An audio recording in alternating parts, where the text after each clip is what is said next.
Hey guys, it's Robin, RsIslandCrafts, and this is Talk to Me Tuesday for Tuesday, August 7th, 2018. I've had a pretty busy, yet not quite as productive a week last week. I spent a lot of time outside of the home. Several doctor's appointments, and I told you I had to go to court on Monday to deal with a probate situation, which of course, because it's going to be continued like everything else, you go and you wait an hour to sit in front of the judge for 5 minutes, and then they tell you you get to come back later because, oops, we didn't have everything all ready because we were surprised that you showed up. Whatever. Doctor's appointments for my son, grocery shopping, you know, just one of those normal weeks that it just seems to all collide into one. Whew, it was a tough one. I did get to do, because once again, I'm pointing behind you guys, I have a nice garden area through there, a little flower bed. I did get to go through and weed all the weeds out of the flowers, so everything's looking much nicer in there. Been getting nice evening rain, so I haven't had to worry about watering them. I'm going to show you, I'm going to go ahead and pop up a picture right here of a new gladiolus or gladioli, because there's more than one flower on it.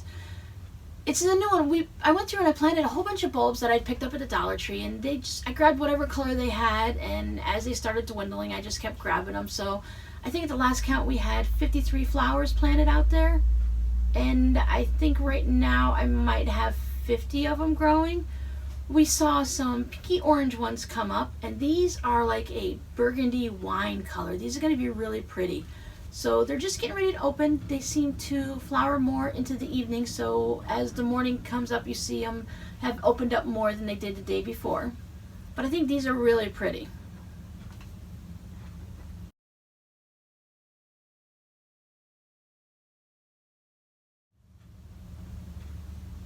See? Told ya. I don't know. There's something striking about that color. But that's it for the chit chat for me. Blah, blah, blah. Busy, busy, busy. Come on in and let's see what little bit of work I did do in the crafting area. Oh, and as a reminder to myself, I'm going to keep putting this quilt up, even though I don't want to because it's the same backdrop you're seeing constantly, but I'm forcing myself to do it. So hopefully it will motivate me to actually quilt this. I kind of need a day that I don't have to do any filming or editing or running around doing errands and cleaning the house and changing the sheets on the bed and all that fun stuff so that I can actually quilt on it. And until then, I'm going to keep putting it up here in different directions and different angles just to force myself to say, hey, you need to get this done because you want your viewers to see a different quilt up here and not the same old, same old. That's what I'm doing. I did get quite a bit of embroidery done on my Hocus Pocusville. As you can see, I have from the tip of this haunted house tower, whatever it's going to be, it's the it's a restaurant. It's the Black Cauldron Authentic Witch Cuisine Spider Shop and Worms Alfredo. Ew, yum. So I got most of this top section all done. I've had to stop right now because I only had a little bit of this B5200 DMC white embroidery floss. Now, as you've seen in my craft supplies, I do have a lot of other brands, but I wanted to make sure that I kept with the DMC so that, and the 5200, so that all of them were going to be the same. I didn't want to get halfway through a house and have to use a different brand of white, because with the white, some of them just are a little bit different. Now, DMC, I keep saying 5200 because the B5200, because I really prefer this color. I believe the B is for Blanc. They have a standard Blanc, and I think they may have an actual number for their white, or it's just white. And that one it's not quite as bright. This B5200 is more of a clear white, and I really wanted that to go up against the purple batik I have here. So I'm trying to stick with that, and now I have to go up to Michael's and pick up some more because I thought I had more somewhere, and I thought I'd bought a bunch for a project, but once again, even though my rooms are half organized, it's hiding somewhere in the unorganized half, of course. But at 49 cents a skein, I really don't mind just popping up to Michael's and grabbing some more because there's a few other things I want to get while I'm there. I have gotten pretty far on the second hat. This is the one for the Bernat Mosaic in the vivid color. I'm just starting the decreases now, so I'm at the top of the crown of the hat when everything's starting to go to the curved top part of your head so I can close it all off. Now, I'm enjoying knitting with this color. I really like this mustardy yellow through here. It's not something I would want to use regularly or that I would actually wear, but I really kind of enjoyed seeing these different types of colors come through.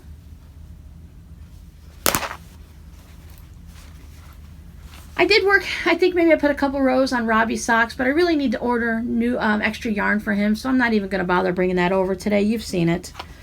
I did try making, well, I did make one sock for myself. I used some Red Heart yarn. Just this old, you know, the acrylic that everyone says is really horrible, the Super Saver. I wanted to see if I can make a worsted weight sock for myself for, you know, maybe just wandering around the house for sleeping in. And I made one, and I did start the second one. I got past the toe, and I'm starting to increases. And while I love this color and everything, this is what it looks like. I decided I'm not too thrilled with the way it feels on my foot. I like how it's hugging my foot, but I feel like this acrylic is, this worsted weight is just a little too bulky and a little too thick feeling, and it's kind of like smothering the foot. I'm going to have to try a different worsted weight to find something that's going to work. Maybe it's for the fact that this doesn't have any elastic in it, no nylon, so it doesn't have any stretch. But I did finish the sock, and I did think it did come out really nice. The only thing else I worked on is I did play with the paper a little bit. I didn't want to spend a whole day because I didn't have that much time. I just spent about an hour playing with it a little bit. I started with some, now this one is a little too thick, and as you can see it's a little wavy. It's just because I used too much pulp. It takes a little bit to get used to see how much exactly you need. It's not like you can actually measure it out. If I were using a full sheet of paper, this is, I believe this is a 5x7. This is almost a 6x9 sheet. And what they say is if you're making a sheet that's 6x9, you need to have a piece of paper that is 7x10, 1 inch bigger all the way around. And that would give you the exact amount that you need to make the perfect sheet of paper. But I'm just using pieces of scraps and little notes and stuff like that. I'm not actually using full sheets of paper. So I just jammed a whole bunch in the blender to see how it came out. Oh, and these little blue specks, if you can tell, it's just the blue ink that was where I'd written on the paper. So it doesn't even matter if the paper is plain. You can just get these fun little specks on it. This one was a middle envelope. This is actually the stamp that was on the envelope. This, can you see that little shiny piece? This had one of those clear plastic windows. I pulled the window out, but I couldn't get all of the plastic off because it was taped in there and glued well.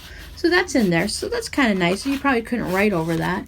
But this one I tested to see if you can fold it into a card like they say.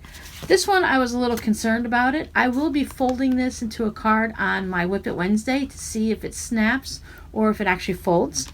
This one folded up nicely, so you can have a nice handwritten note in there. And then I thought, well, you can take paint and add to it. So into the leftover, I didn't use all the pulp that I'd made. Into the leftover pulp, I put some green paint. It's got a little bit of a tinge of green to it. It turned it more of a beigey yellow. You can even see the letter K right there. Look at that. That's kind of cool. So you can see where I had written on some paper with markers. And that gave it a little bit of a speckled fun thing. So that was really fun to do. I kind of enjoyed it. As I said, it's going to take a little bit of practice, and I need to spend more of a day doing it to get a variety going on. Because if you're going to pull out all this stuff and you're going to cover your table with a towel and all the water and the drying and the ironing and the pressing and all that, you want to make more than 3 pieces of paper. I did receive a card in replace of a postcard. This is from Australia, and where this lady lives, they're not more of a tourist area, so they really don't have postcards. So she decided to send me this card, and it is the, can you see it right there? The kookaburra.